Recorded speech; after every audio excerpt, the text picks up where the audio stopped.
Inyo na ho bang nasilip man lamang o pahapyaw na nabasa yung laman ng kanilang affidavit, 'tong apat na ito? Ngayon pong araw na 'to, Kated, babasahin Hmm, ko. Pero wala po mm, kaming mm, advance na information na nabigay mm, po sa mm, except there are feelers that there are hmm. members nga po nung 18 na mga sundalo na ito na gusto nang magsalita at umalis na doon sa fold na 'yon, ano po. Opo. Ito ba'y iimbestigahan niyo itong kung saka-sakali man po 'no, well, as you said, hindi pa ho niyo nababasa yung affidavit. Pero kapag ho ba ito ay inyo na pong nabasa at napatunayan na authentic nga itong affidavit na ito, kayo ho ba'y mag-iimbestiga dito? Tama po, Kated, gagawin po namin 'yun Aha. because we will look into the person who is responsible for all these troubles, ano po. Mhm. Unang-una titingnan kung totoo ba, alin ba yung totoong statement dito Mm. at kung ano yung totoo, Mhm. sino ba yung taong responsable sa lahat ng pangyayari na ito para po mapapanagot po natin at magkaroon din ng kalinawan sa ating po mga mamamayan. Okay, kasi sir, kung babasahin po natin, nagkaroon kami ng kopya nito 'no. Ito ho ngayon po'y kumakalat na nga at may mga ilan pong nagbibigay po ng kopya. Bagamat sabi sabi nga po ninyo, subject for validation po ito. Ito po'y notaryado din, nandito ho yung pangalan po ng isang abogado notaryo.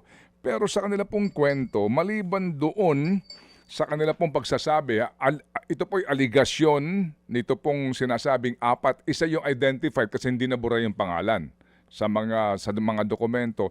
Ang aligasyon nila dito, number one, sila umano ay kinuha bilang bahagi po ng blackmail scheme, no? Sa Hmm, mga taong pangangalanan. At may mga kwento po sila na pinangakuan daw po sila ng mga kanilang umano'y handler ng pera na katumbas nito doon sa kanila pong opo. ginagawang serbisyo kumbaga para ho sumali doon sa Maleta Boys na tinatawag. Pero ang kapansin-pansin po dito, Direktor, yung apat, tatlo dito ang meron pong sinasabi, bagamat hindi po pinapangalanan, pero may aligasyon sila dito na sila po ay pinilit umano sa Office of the Ombudsman. Again ha, ito po lamang ang kwento po dito. Baka po mamaya later in the day magbigay na po ng press con dito yung Ombudsman.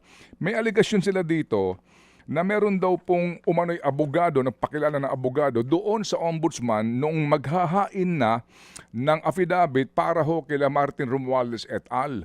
Ito po sinasabi nila dito, no, ho, ang sinasabi nila, halimbawa po ng kanila pong statement dito, no, nang pumunta ako sa opisina ng Ombudsman, agad akong kinausap ng mag-isa ng kanilang abogado, etc. etc. At ipinakita sa akin ang sinumpaang salaysay na nakahanda na maliban sa aking lagda. Sinabihan ako na makabubuti sa akin at sa aking pamilya kung ako ay makikisama na lamang at pipirmahan ang dokumento. Opo, ito ho yun, at etc. etc. Pero sabi niya, natakot daw siya. Oo, dahil nga daw po sa sinabihan siya na yung mga tao na handler ninyo nakakulong na ngayon, baka makulong ka rin. Ganun po ang mga kwento, halos pare-pareho, nung tatlo. So may aligasyon sila dito, umano ha, na during the time na sila nagtungo doon sa Office of the Ombudsman, hindi pinangalanan po kung sinong tao, yung baka nagpapanggap rin po taga-ombudsman, pero Opo. allegedly po, ang sinasabi dito, parang yung complaint laban kay Romualdez, ang pinapipirmahan sa kanila ng pilit. At dahil daw po sa natatakot na sila kasi nga bahagi sila ng scheme muna na mag-blackmail daw po at magsinungaling at ginamit daw ho sila sa propaganda sa politika, lalo pa silang natakot dahil nga dito sa kasong isasampa na baka daw po eventually kapag hindi sila nakipagtulungan na naman dito, makulong din sila. Yeah. Well, that should be the subject of Oo. an independent investigation, ano po, no? Pero base po doon sa binasa ninyo, saka Mm, doon po sa mga ng salaysay nila, mm, lalo tayo nagkakaroon ng basihan para dapat tanungin pong mabuti dahil very conflicting na eh. mm, Lumalayo po yung mga ebidensya. mm, Marami na pong binabanggit masyado. So, base doon sa statement na yan, with the permission of course and in coordination mm, with the Department of Justice and the Ombudsman, mm, the NBI will be willing to look into this allegations in these statements po. Mga kapatid, patuloy po kayong tumutok sa 105.9 True FM para sa totoong balita, impormasyon, music and entertainment. Mag-subscribe sa aming YouTube channel at podcast at sundan nyo kami sa Facebook, Instagram, X at TikTok sa True Network PH. Bisitahin din po ang aming official website, truefm.ph. At panoorin din kami sa True TV Signal, Channel 19. Kami po ang 105.9 True FM.